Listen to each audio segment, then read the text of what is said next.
शुभ सकाळ सर्वांना। सर्वप्रथम तुम्हा सर्वांना श्री स्वामी समर्थ।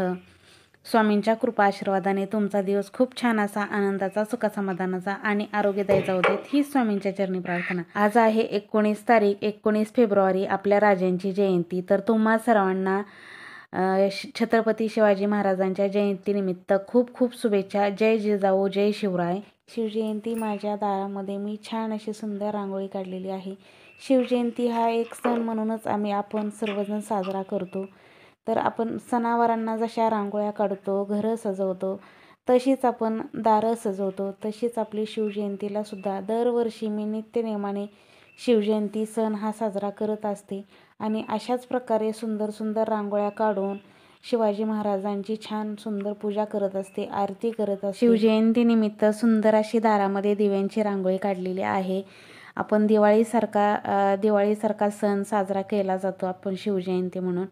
तर बघा, फटाकडे वाजवले जातात, शिवाजी महाराजांच्या आरत्या असतात, चौकांमध्ये शिवाजी महाराजांची आरती, शिवाजी महाराजांचे आपल्या पुतळे उभा केलेले आहेत। तर तिथं छान छान पूजा असतात। तर तसेच प्रत्येकाच्या घराघरामध्ये सुद्धा शिवजयंती साजरी केली जाते। तर बघा, छान असे सुंदर मी सुद्धा आज शिवजयंती साजरी केलेली आहे आणि त्यानिमित्तच मी दिव्यांची रांगोळी दारामध्ये काढलेली आहे। तर दोन्ही बाजूला दिवाळीसारखं सजवलं जातं। मला सगळीकडे रांगोळ्या काढायच्या होत्या, अगदी मी अख्खं दार सजवणार होते, तसंही सजवलंच।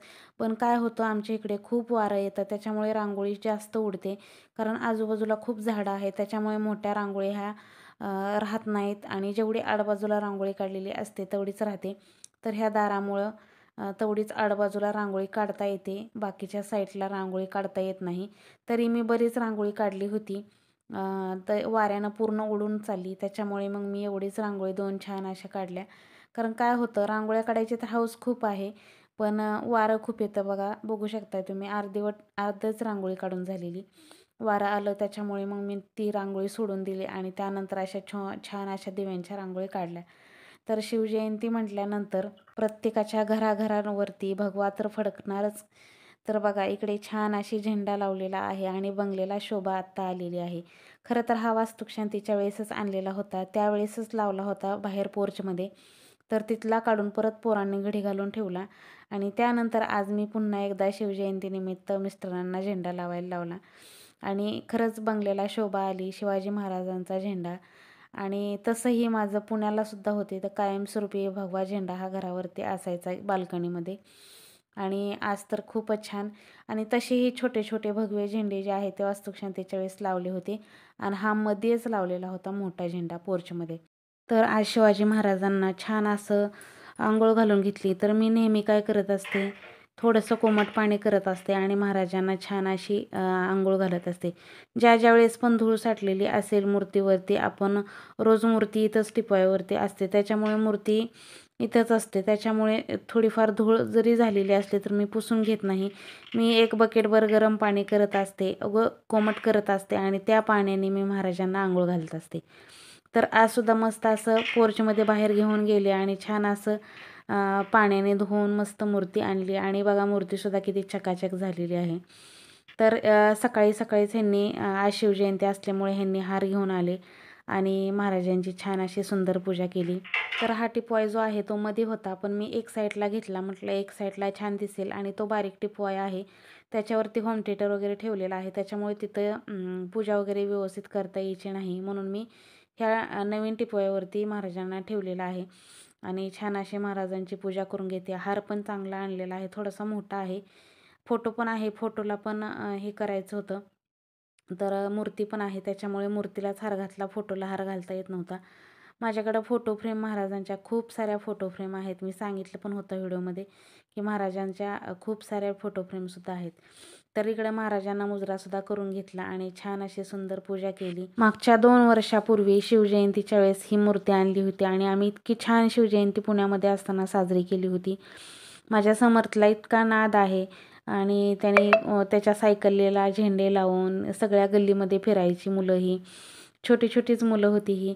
आणि 2 वर्ष झालं समर्थ माझ्याकडं नाही, म्हणजे गेल्या वर्षी पण नव्हता, ह्या वर्षी पण नाही, त्याच्यामुळे मला खूप सुनं वाटतं शिवजयंतीला, कारण दरवर्षी इतकी गोंधळ घालायची मुलं गल्लीमध्ये म्हणजे आमच्या तिथं सोसायटीमध्ये, आणि मस्त अशी सोसायटीमध्ये पण शिवजयंती साजरा करायची आणि घरीसुद्धा छान शिवजयंती साजरा करायची. आणि पप्पाला त्यांनी हट्टाने ही मूर्ती आणायला लावली होती, त्याच्यामुळे मला गेल्या वर्षी पण खूप त्याची आठवण झालेली आणि ह्या वर्षीसुद्धा मला खूप आठवण झालेली. कारण एकटीच मी पूजा करत होते. आणि मागच्या वेळेस म्हणजे त्याच्या अगोदरच्या वेळेस घर अख्खं गच्च भरलेलं होतं, घरामध्ये सगळे होते. आरती ही आम्ही खूप छान मस्त होम थिएटरला लावून आरती वगैरे केलेली होती. ह्यावेळेस पण केली, पण मी एकटीच होते. ते सकाळी लवकरच गेले होते कारण त्यांना कामाची घाई असते. खरंच म्हणतात ना, की मुलांशिवाय घराला शोभा नाही.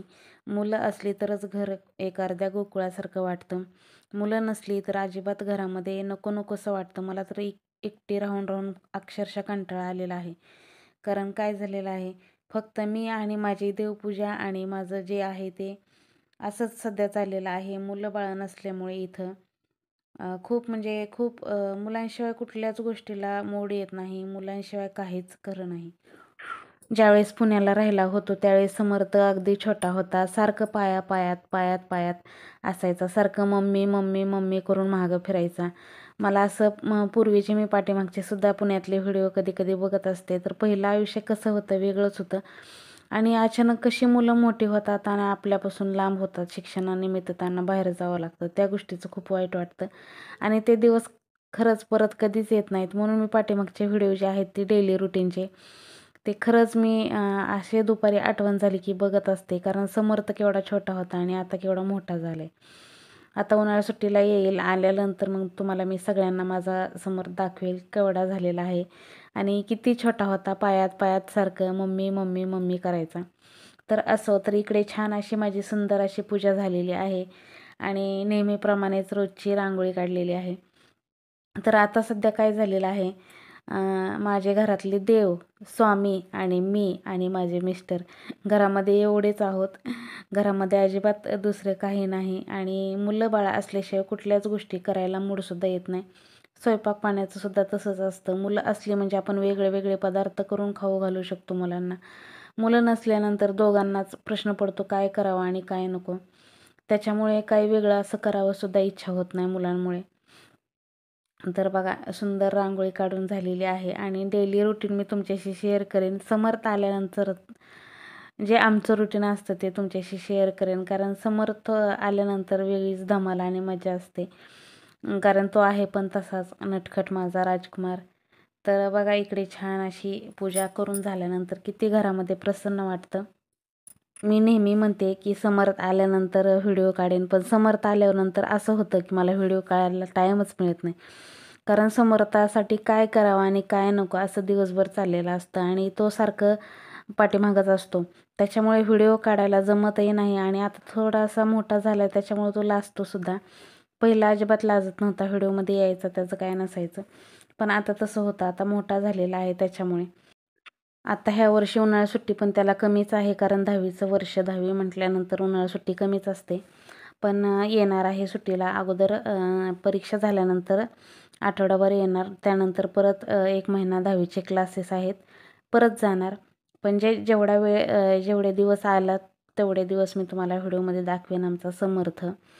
तर झालेली आहे माझी सुंदर अशी पूजा आणि माझं मन फक्त इथंच रमवते. म्हणूनच मी तास दीड तास जेवढी पूजा करता येईल तेवढी करते, उपासना करते, स्वामी सेवा करते. कारण मुलं नसल्यानंतर आपण मन रमणार तर कशामध्ये आणि दिवसभर करणार तरी काय आपण. तर बघा माझं म्हणून मी माझी पूजापाठ जेवढा वेळ जास्त देता येईल तेवढा वेळ मी देत असते. तर माझी सुंदर अशी देवपूजा झालेली आहे आणि देवपूजा केल्यानंतर घरामध्ये किती प्रसन्न वाटतं. आणि ही एक माझी छान अशी इकडं आलं तसं करमणूक झालेली आहे. तर रानू येते, सोना येते आणि तिच्याबरोबर तिच्या मैत्रिणीसुद्धा रोज येतात. आणि आल्यानंतर त्यांच्याबरोबर थोडासा वेळ जातो माझा. त्यांनासुद्धा विनवणी करावी लागते, "या गं, या गं, या गं, इकडं ये" असं म्हणून. तेव्हा त्या कुठं येतात. कधी-कधी येऊन मनाने उभं राहतात, तर कधी-कधी खूप त्यांना बोलवावं लागतं. तर आलेली आहे आणि ही काही जरा वेगळी आहे. त्याच्यामुळे नवीन असल्यामुळे ही काही लवकर पूजा करू देत नाही. आपली सोना, रानू असलं की पूजा करून घेतात चांगल्या. ही गाय आहे ती दुसरी आहे, म्हणजे येती नेहमी पण कधी कधीच येते, पण सोना रानू दररोजचं येतात. आज त्या आल्या नव्हत्या, पण जरी कुठली जरी गाय आली तरी मी त्याची पूजा करत असते. कुठली येऊ, सोना येऊ, रानू येऊ किंवा ह्या दुसऱ्या कुठल्याही येऊ. तर अशा बघा गायी येतात आणि तेवढाच माझा अर्धा तास ह्यांच्याबरोबर गप्पा मारण्यात टाईम जातो. खरंच असं कधी कधी होतं की घरामध्ये माणसंच नाही आहेत, वेळ कसा घालवायचा, वेळ कुठे घालवायचा, म्हणून माझे व्हिडिओ हे चालू असतात, व्हिडिओ टाकत असते. असा थोडाफार एडिटिंग वगैरे करण्यात वेळ जातो.